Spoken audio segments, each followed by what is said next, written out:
इतना वोट कर दीजिएगा, इतना वोट कर दीजिएगा कि पूर्वांचल में जो अफजाल भाई का नाम नंबर 1 हो जाए, क्योंकि बड़े भाई है और जो हमारे इलाके से लोग आए हैं उनको मैं अनुरोध करना चाहता हूं कि बड़े भाई का रोल आपका बना रहेगा। हमें छोटे भाई के हैसियत से हमें भी अपना मत करने का काम कीजिएगा। इन्हीं बात और भावनाओं के साथ अपनी बात को समाप्त करता हूं। जय हिंद, जय भारत, जय स्वाभिमान, जय गठबंधन। रेडी है ना माइक? अब राष्ट्रीय अध्यक्ष माननीय अखिलेश यादव जी से अनुरोध है कि कृपया मंच पर आएं और आप सबसे अनुरोध है कि सब लोग अपने अपने स्थान पर खड़े होकर के जरा बुलंदी से एक बार नारा लगाए, माननीय अखिलेश यादव जिंदाबाद, माननीय अखिलेश यादव जिंदाबाद। समाजवादी पार्टी अखिलेश यादव जिंदाबाद, जिंदाबाद। समाजवादी पार्टी अखिलेश यादव जिंदाबाद, जिंदाबाद। इंडिया गठबंधन जिंदाबाद, जिंदाबाद, जिंदाबाद। नेताजी अमर रहे, अमर रहे, अमर रहे। माननीय राष्ट्रीय अध्यक्ष जी का बहुत बहुत गाजीपुर की इस शहीदी धरती पर स्वागत है, अभिनंदन है। मैं सबसे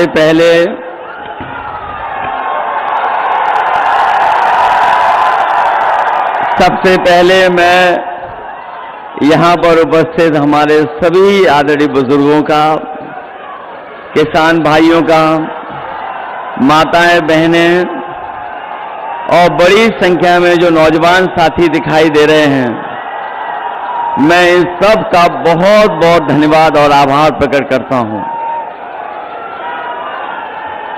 जहां मैं देख रहा हूं कि पूरा का पूरा पंडाल आगे से लेकर के पीछे तक आखिरी तक बिल्कुल भरा हुआ दिखाई दे रहा है। जहां पंडाल के बाहर भी कोई धूप बचाने के लिए जगह नहीं है, उसके बावजूद भी बड़ी संख्या में हमें अपने नौजवान दाएं और बाएं तरफ भी बड़ी संख्या में दिखाई दे रहे हैं। और ऐसे भी हमें नौजवान दिखाई दे रहे हैं जहां गर्मी के कारण, उमस के कारण पूरे पसीने से लथपथ हमें दिखाई दे रहे हैं।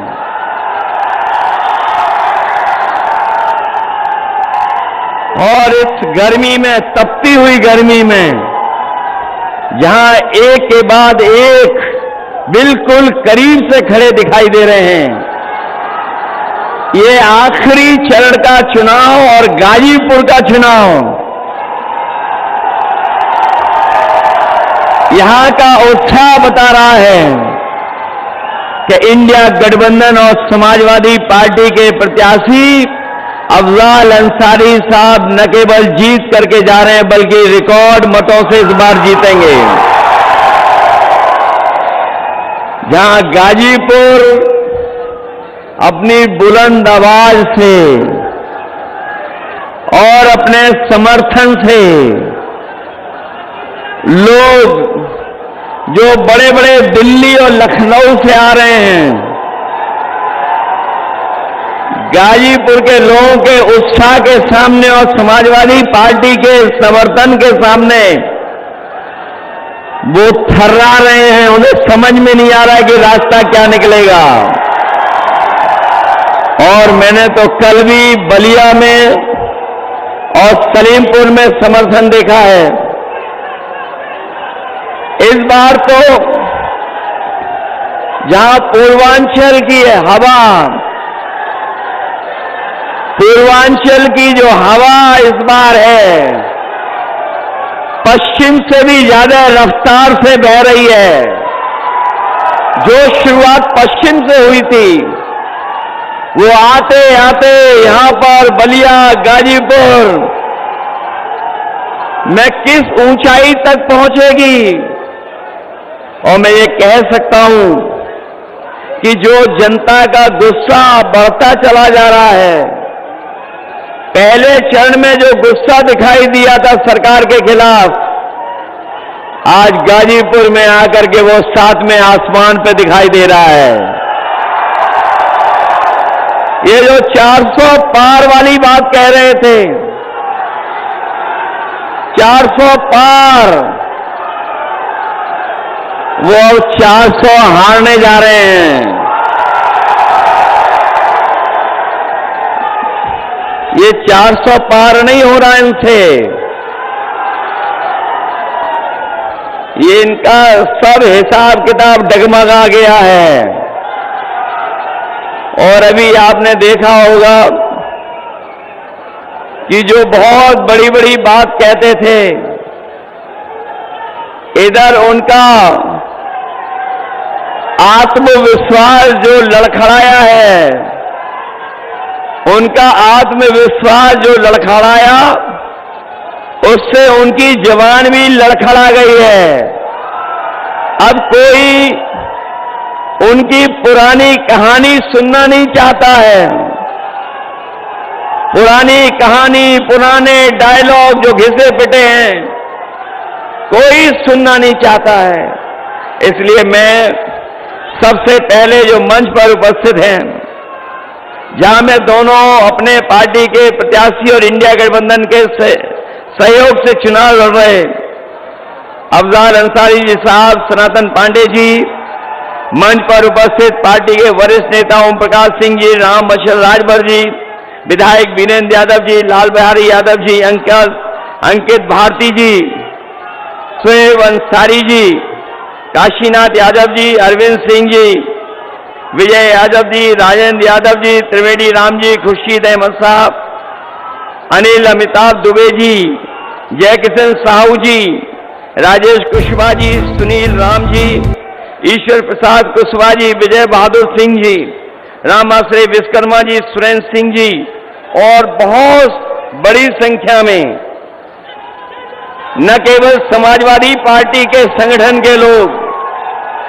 बल्कि कांग्रेस, इंडिया गठबंधन के सहयोगी दल, उन सबके साथ साथ मैं आप सबसे भी अपील करने आया हूं, और मैं आप सबसे निवेदन करने भी आया हूं कि जो लोग सत्ता में रहे हैं 10 साल से, इन सबने मिलकर के हर बात इनकी झूठी निकली और इनके हर वादे झूठे निकले हैं। जब 10 साल पीछे मुड़ करके देखते हैं, जबकि गाजीपुर और आसपास का इलाका वो इलाका है जो देश के प्रथम सांसद हैं, जो बनारस से चुन करके जाते हैं, उनके क्षेत्र के आसपास के ये इलाके हैं। जो विकास, जो खुशहाली, जो तरक्की होनी चाहिए थी, वो आज हम तरक्की और खुशहाली नहीं देख रहे हैं। जहां तरक्की और खुशहाली के लिए कोई रास्ता नहीं बनाया, वहीं पिछले 10 साल में हमारा किसान दुखी हो गया, संकट में चला गया। और यहां के किसानों ने वो समय भी देखा जिस समय ये सरकार काले कानून ला करके हमारे किसानों की पैदावार के साथ साथ जमीन को भी हड़पना चाहती थी। लेकिन हमारा किसान न केवल पूर्वांचल का किसान बल्कि देश का किसान जागरूक था। उसने सरकार के खिलाफ लड़ाई लड़ने का काम किया, धरने पे बैठ गया दिल्ली जाकर के, और वो तब तक नहीं हटा था जब तक सरकार ने काले कानून वापस नहीं ले लिए।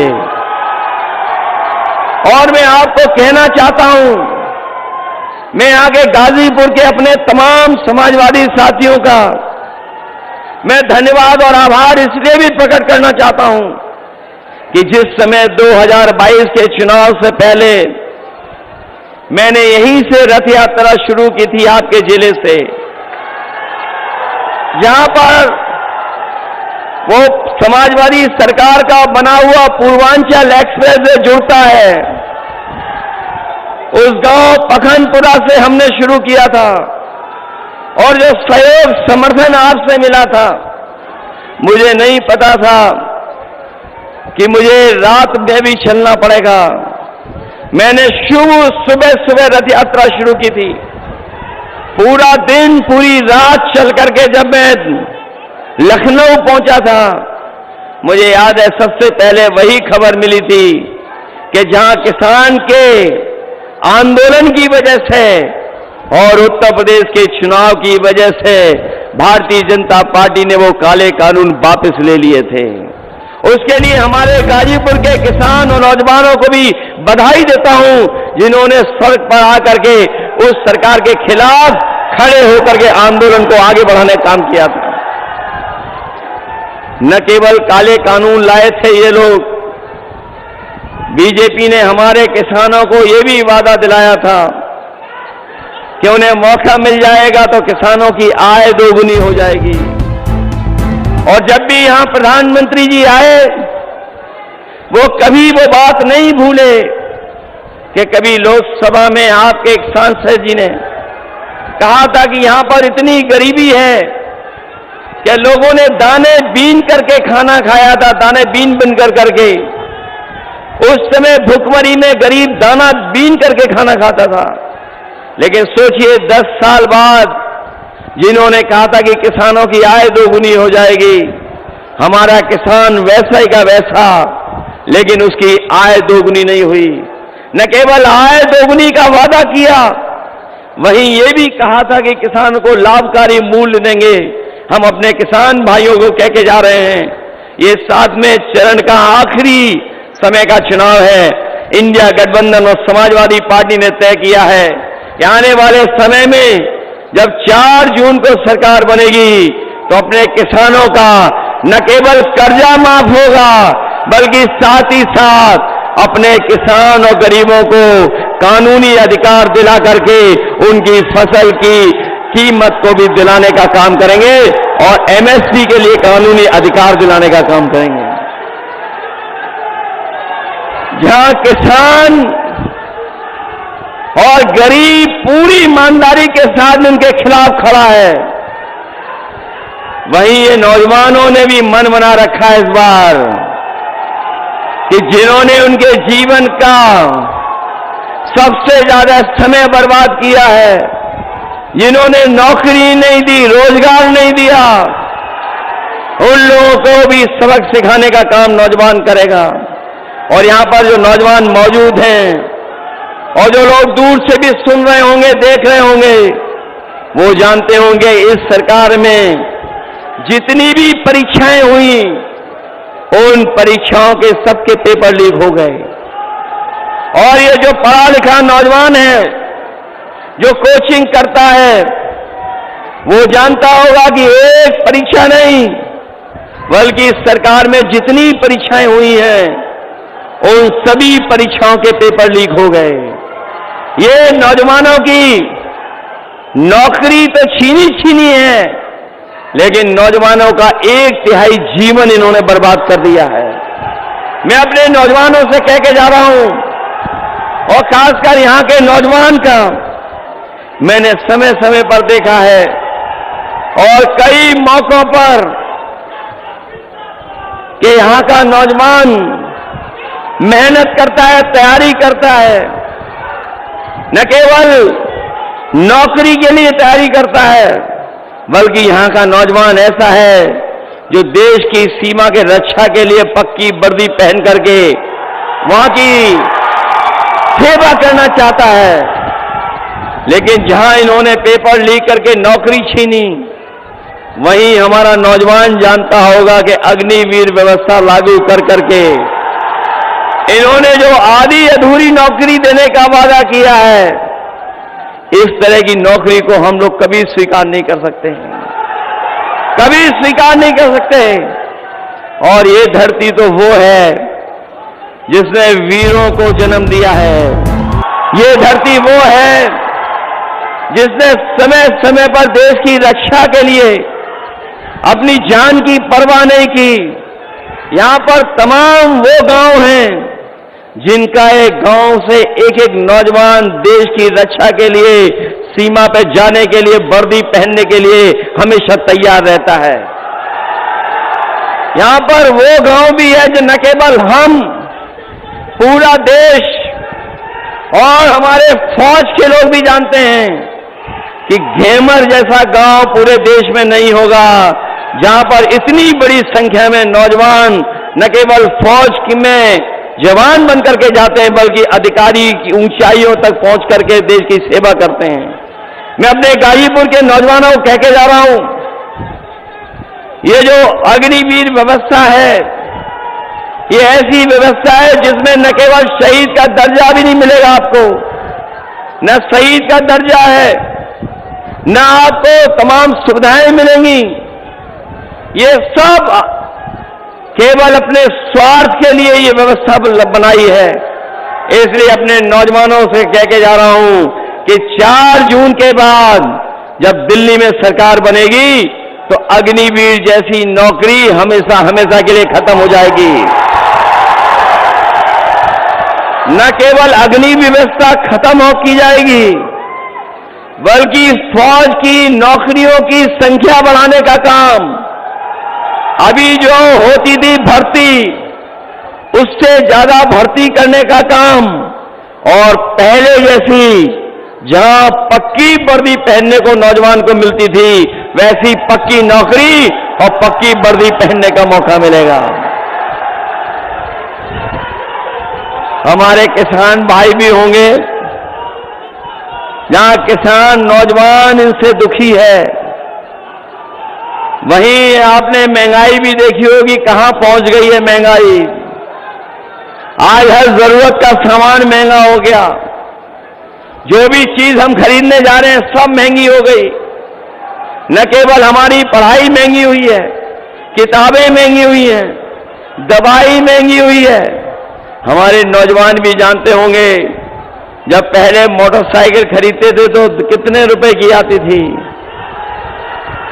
50,000 रुपए में आती थी, और आज जब बाजार से खरीदना पड़ता होगा तो बताओ कितने रुपए की आ रही है, 1 लाख से ऊपर कर दी है। जहां हर जरूरत का सामान महंगा किया है, आपके डीजल पेट्रोल के साथ साथ कीटनाशक दवाइयां, और हमारा किसान ये भी जानता होगा कि जब वो डीएपी लेने गया तो सरकार ने मजबूर किया कि जब तक नैनो यूरिया नहीं खरीदोगे आपको डीएपी नहीं मिलेगी।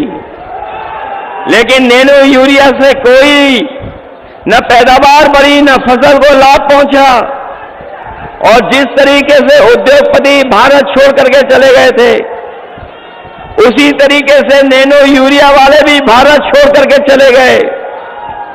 और जहां बोरी की चोरी हुई है, पहले 5 किलो की हुई, फिर 5 किलो की हो गई, 10 साल में इन्होंने बोरी की चोरी में 10 किलो खाद कम कर दी। कभी कभी मैं सोचता हूं कि ये बोरी की चोरी कहां से सीख करके आए हैं। तब मुझे याद आता है कि बाजार में हमारे लोगों ने देखा होगा पार्ले जी का बिस्किट। पहले जो पार्ले जी का बिस्किट पैकेट आता था, पुराने लोग जानते होंगे कितना बड़ा आता था, और जैसे जैसे महंगाई बढ़ी और उन्होंने मुनाफा कम नहीं किया तो अब पैकेट कितना छोटा हो गया। आज 5 बिस्किट का पैकेट आ रहा है। याद रखना, ये बीजेपी वाले सरकार में आ गए तो हो सकता है आपका बिस्किट का पैकेट 1 बिस्किट वाला मिल जाए। इसलिए जहां हम महंगाई से सावधान करने आए हैं, वहीं अपने नौजवानों से और गरीबों से कहने आए हैं कि जिस समय 2022 में इन्होंने राशन दे करके वोट लेने का काम किया था, इधर राशन की मात्रा कम कर दी और जो राशन की गुणवत्ता है वो भी अच्छी नहीं है। इसलिए अपने गरीबों को कह के जा रहे हैं गाजीपुर के, इस समाजवादी पार्टी और इंडिया गठबंधन ने तय किया है कि राशन की गुणवत्ता बढ़ाएंगे, साथ ही साथ मात्रा को भी अच्छा करेंगे। और मात्रा और गुणवत्ता बढ़ा करके जिस तरीके से संपन्न लोग बाजार का आटा खरीद करके खा रहे हैं, पैकेट का आटा जो न केवल गुणवत्ता में अच्छा है, पौष्टिक भी है, तो हम अपने गरीबों को कह के जा रहे हैं राशन की मात्रा बढ़ाएंगे, गुणवत्ता बढ़ाएंगे और पैकेट के आटा के साथ साथ डाटा भी फ्री दिलाने का काम करेंगे। जहां पौष्टिक आटा गरीबों का स्वास्थ्य बेहतर रखेगा, वहीं डाटा हमें आगे बढ़ने के लिए, हमें बहुत सी जानकारी हासिल करने के लिए डाटा भी हमारी मदद करने का काम करेगा। जो योजनाएं समाजवादियों ने बनाई थी, उन सब योजनाओं को धीरे धीरे करके ये खत्म कर रहे हैं। हमारी समाजवादी सरकार में याद होगा आपको, एम्बुलेंस की सर्विस दी गई थी कि अगर गांव में गरीब है और इसको इलाज के लिए अस्पताल जाना है तो वो फोन मिलाता था, एम्बुलेंस आकर के उसकी मदद कर करके अस्पताल ले जाती थी।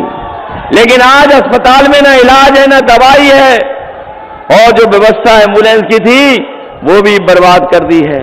न केवल एम्बुलेंस बर्बाद की, वहीं आपने देखा होगा पुलिस को लेकर के भी हम लोगों ने व्यवस्था बनाई थी। जहां 100 नंबर वाली व्यवस्था थी, जो 100 नंबर व्यवस्था दी थी, इस सरकार ने 112 कर दी और 112 कर करके व्यवस्था तो खराब की है। लेकिन हमारे पुलिस के भाइयों को लगा कि जब सरकार ने 100 से 112 कर दिया है तो हमें भी अपना रेट बढ़ा लेना चाहिए, और इसका परिणाम ये हुआ है कि आज हमारी 100 नंबर 112 करने के बाद ही बर्बाद हो गई है। न केवल इन्होंने व्यवस्थाएं बर्बाद की हैं, बल्कि आगे बढ़ने के भी रास्ते बंद कर दिए हैं। इसलिए हम आप सबसे अपील करने आए हैं कि समाजवादियों ने न केवल उत्तर प्रदेश के विकास के लिए काम किया, बल्कि हमारे पूर्वांचल का जो इलाका जो थोड़ा पिछड़ा रह जाता है, उसको भी बराबर पे लाने के लिए हम लोगों ने विकास की योजनाएं पूर्वांचल तक पहुंचाई हैं। इसलिए हम आपसे विशेष अपील करने आए हैं कि जहां विकास में आपको जोड़ेंगे, वहीं आने वाले समय में जो सरकार बनने जा रही है, अगर समाजवादियों को विशेष विकास के लिए योजनाएं चलानी पड़ी तो पूर्वांचल के इलाकों के लिए, अपने किसान और नौजवानों के भविष्य को बेहतर करने के लिए विशेष योजनाएं चला करके इनके जीवन को बदलने का काम करेंगे। इसलिए मदद करिए, सहयोग करिए, और जो लोग हैं सत्ता में वो जान गए हैं कि 4 जून के बाद उनकी सरकार बनने वाली नहीं है। वो ये स्वीकार कर चुके हैं कि 4 जून के बाद उनकी सरकार नहीं बनने जा रही है। इसीलिए उनकी भाषा बदल गई है, उनका व्यवहार बदल गया है। लखनऊ वाले तो लखनऊ वाले, दिल्ली वालों का भी भाषा बदल गई है। हम इन बीजेपी वालों को कहना चाहते हैं, 4 जून के बाद न केवल मित्र मंडली बदलेगी, मंत्रिमंडल भी बदलेगा और मीडिया मंडल भी बदलने का काम होगा। और जो लोग 400 पार का नारा लगा रहे थे, अगर गणित समझोगे तो अब समझ में आएगा कि 400 पार का मतलब है कि 543 में अगर 400 सीटों के बाद जीतने का लक्ष्य रखा है तो बताओ 143 सीटें ही बनती हैं। अगर जिनको हिंदी समझ में आ रही होगी, हमारे पत्रकार साथी जानते होंगे कि अगर 400 पार का नारा दे रहे हैं तो उसका मतलब ये हुआ है कि 543 के बाद जितनी सीटें बची हैं उतनी ही जीतने जा रही हैं।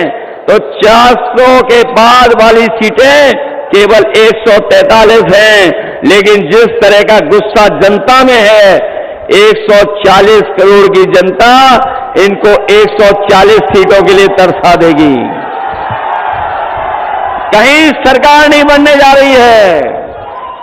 और जब से चुनाव उत्तर प्रदेश का बदला है, जब से उत्तर प्रदेश में गठबंधन ने बढ़त पाई है, ये हमारे पार्टी से और कांग्रेस पार्टी से घबरा गए हैं और साथ ही साथ सहयोगी दलों से भी घबरा गए हैं।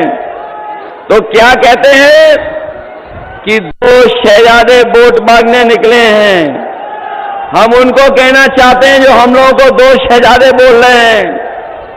इस बार दोनों शहजादे मिलकर के शह तो दे ही रहे हैं आपको, लेकिन जब वोट पड़ेगा और परिणाम आएगा तो आप भी मात इन्हीं लोगों से खाओगे। शह तो दे दी, मात भी खाने जा रहे हो। इसलिए इस चुनाव में, जहां ये चुनाव जनता ने अपने हाथ में ले लिया है, ये पहला चुनाव देखने को मिल रहा है जहां चुनाव जनता ने अपने आप हाथ में ले लिया है। और जैसे चुनाव आगे बढ़ता चला जा रहा है, जनता हमारी लीडर के साथ साथ आगे बढ़ती चली जा रही है। इसलिए आप सबसे हम गाजीपुर के लोगों से विशेष निवेदन अपील करने आए हैं कि आप लोग मदद करना, आप लोग सहयोग करना। और इधर देखने को मिल रहा है कि ये लोग हमारे वोट को रोकना चाहते हैं। कई जगह सुनने में आ रहा है कि जहां समाजवादियों का ठोस वोट है उसको रोक करके ये जीतना चाहते हैं। लेकिन मैं ये जानता हूं, ये गाजीपुर के लोग हैं, ये डरने वाले नहीं हैं। इसलिए आपसे हम निवेदन करना चाहते हैं कि अगर कहीं बीजेपी वाले रोकें तो कहीं आप रुक तो नहीं जाओगे। अगर आपको बूथ पे जाने से रोकें तो पीछे तो नहीं रह जाओगे।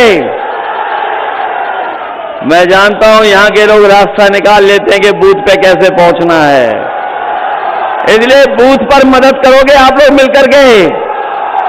ये चुनाव जहां हमारे आपके भविष्य का है, वहीं चुनाव संविधान बचाने का भी है। ये बात तो जान रहे होंगे आप लोग। ये संविधान बचाने का भी चुनाव है और ये संविधान है जो हमें सम्मान दिलाता है। यही संविधान है जो हमारे हक अधिकार की रक्षा करता है। यही संविधान है जो हमारी संजीवनी है। और ये भी आप लोग जान गए होंगे कि इधर जो देखने को मिल रहा है कि बीजेपी और बीएसपी ने अंदर ही अंदर हाथ मिला रखे हैं। इसलिए सावधान हो कि नहीं हो सावधान आप लोग। इसलिए जहां हम अपने लोगों से सहयोग और समर्थन मांग रहे हैं, वहीं अपने हम बहुजन समाज के लोगों से भी अपील करना चाहते हैं कि ये चुनाव बाबा साहब भीमराव अम्बेडकर जी के संविधान को बचाने का है। इसलिए हमारा इंडिया गठबंधन का साथ दीजिए, सहयोग कीजिए, जिससे आने वाले समय में हम लोग बाबा साहब भीमराव अम्बेडकर जी का संविधान बचा सकें। अगर ये लोग सत्ता में आ गए, कुछ भी कर सकते हैं। ये वही लोग हैं जिन्होंने कई मौकों पर जो लोकसभा में सांसद अपनी बात रखना चाहते थे, उन्हें रखने नहीं दिया। और ऐसा भी समय आया कि इन्होंने 150 से ज्यादा सांसदों को सदन से बाहर निकालने का काम किया था। इसलिए आप लोग सावधान हैं कि नहीं सावधान हैं? जहां मैं आपको सावधान करने आया हूं, वहीं गाजीपुर की धरती जो हमारे वीरों की धरती रही है, इन्होंने न जाने कितने वीरों को जन्म दिया है। बहुत महान महान लोगों को जन्म दिया। जहां हमारी गाजीपुर ऋषि मुनियों की धरती रही, जहां हमें ऋषि मुनियों का आशीर्वाद तो मिल ही रहा है, वहीं हमारे साथी लोग जानते होंगे कि जब कभी भी सरकार बनी, हम लोगों ने विकास के लिए कहीं भेदभाव नहीं किया होगा। मां कामाख्या देवी का भी हम लोगों को आशीर्वाद है। जहां मां का आशीर्वाद है, वहीं जनता का भी सहयोग और समर्थन मिल रहा है। न केवल सहयोग और समर्थन मिल रहा है, बल्कि यहां की जनता तैयार है। जिस समय 4 तारीख को वोट पड़ेगा, सब मिलकर के यहां पर एक दूसरे का सहयोग कर करके जिताने का काम करेंगे। इसलिए जहां अफजाल अंसारी जी को जिताना है, वहीं हमारे सनातन पांडे जी की भी मदद करना गाजीपुर के लोगों की जिम्मेदारी है।